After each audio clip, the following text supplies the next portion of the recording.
members of the prep community, staff, faculty, and students. Whether you were on a sports team or not, welcome to spring training. Yes, I said spring training. The Old English word lechten, from which we derive the word Lent, means springtime. Lent means springtime, the time of new beginnings, the time of fresh starts, the time of new life. Beginning of Lent, then, is a perfect time for us to train our hearts, to start over fresh, to train our minds, to clarify them, and to work on our souls.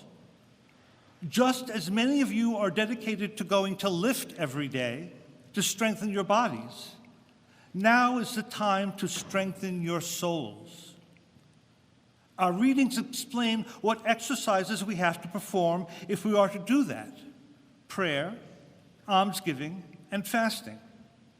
These three exercises have ancient origins. In the first reading from the prophet Joel, we hear that a way of returning to the Lord with our whole heart is with fasting, weeping, and mourning.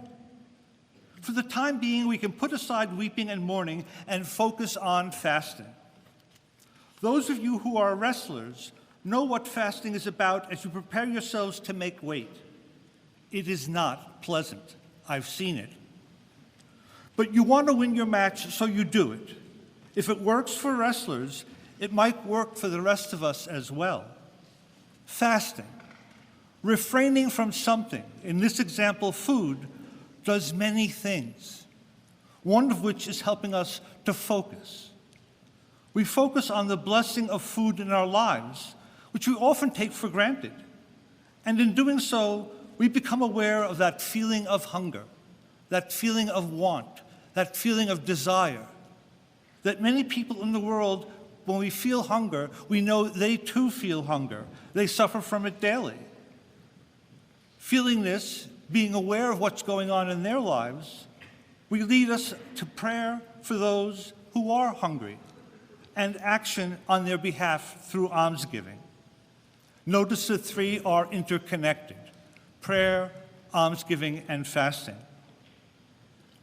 Fasting does not have to be just from food that we eat or meat. That would be hard to do as adolescents. You're always hungry, I know that. So fasting from food might be really difficult to do. So Pope Francis gave us something else to think about. He gave us a comprehensive list of other things we could additionally fast from.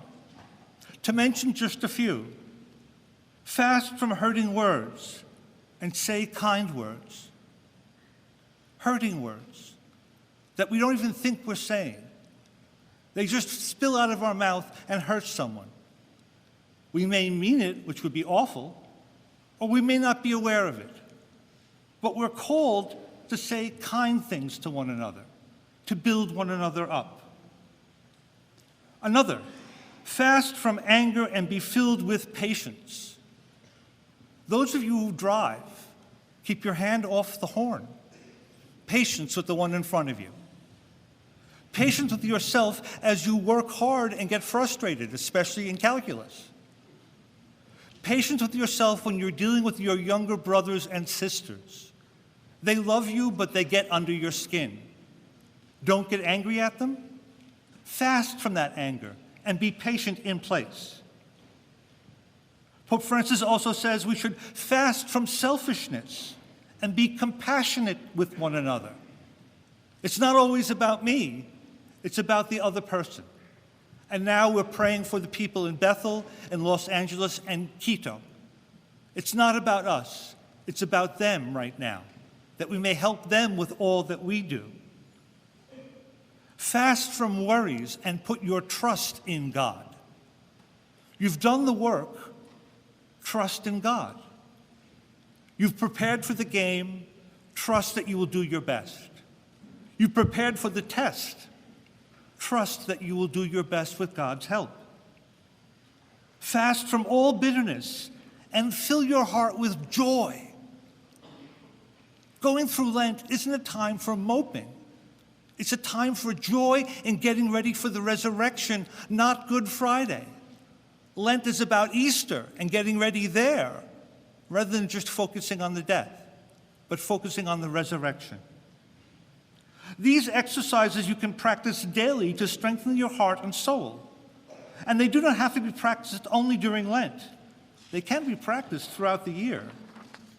In some ways, these ways of fasting are more difficult than fasting from food. And they might even be better for you and your spirit. Now that we have the exercises, it's necessary to practice them with proper form. Ask any of the weightlifters. Proper form and you won't get hurt. Thus, I would add one more thing to Pope Francis' list. Fast from false pride and be filled with humility. That's what we hear in the first reading.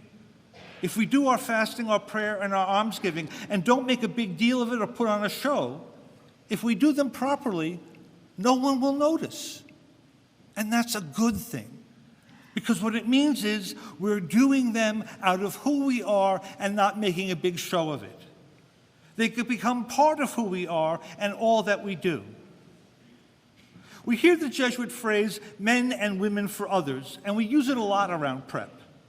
Sometimes it's used trivially.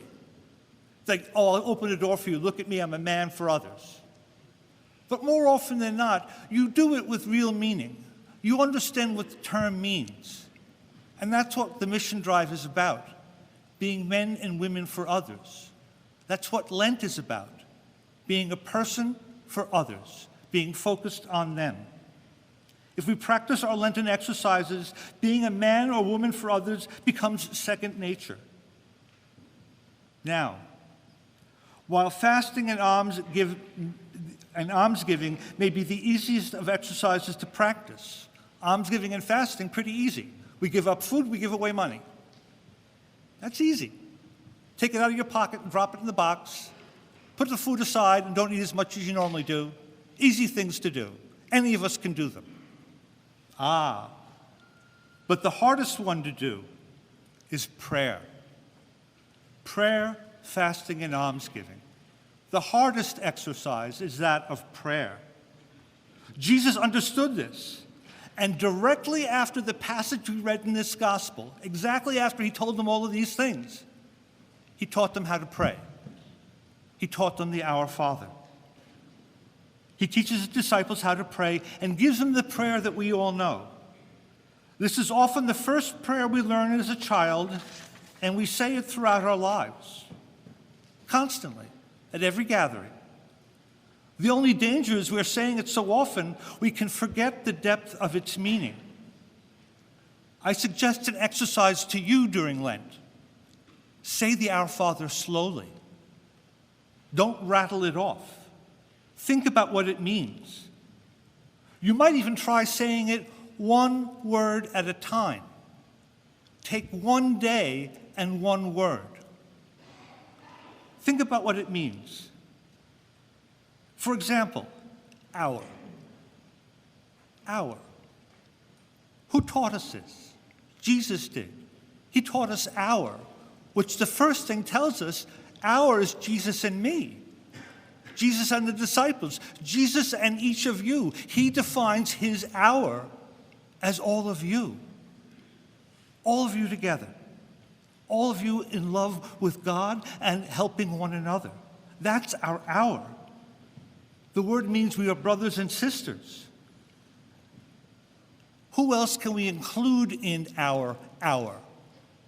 When we say our, who is it? Just me and my best friends? Just me and my family?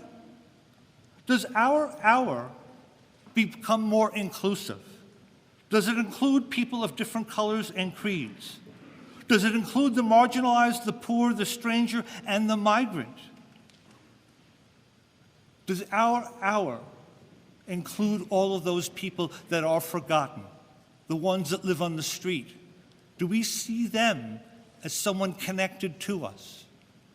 Our Father. Start with the second word. I'm not going to go through all of them, don't worry. But we say Father. Can you start with that word?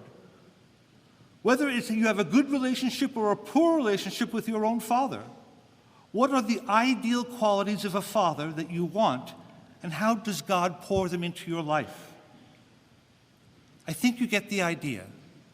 We spend a day on each word and let the Our Father soak into us, become who we are, inform our decisions, strengthen us to fast, strengthen us to alms give, but most importantly, strengthen us to become men and women for others. If we say the prayer slowly and mine each word for significance and all its interconnections, we will say the Our Father with deeper meaning. As we all begin our spring training, we have our exercises: prayer, fasting, and almsgiving. Practice these exercises daily, and just as your muscles grow, you will see your heart grow bigger. You will see your soul strengthen. And indeed, you will see your spirit lighten. You will become your best self, not only now in Lent, but beyond into the lives you lead outside of here.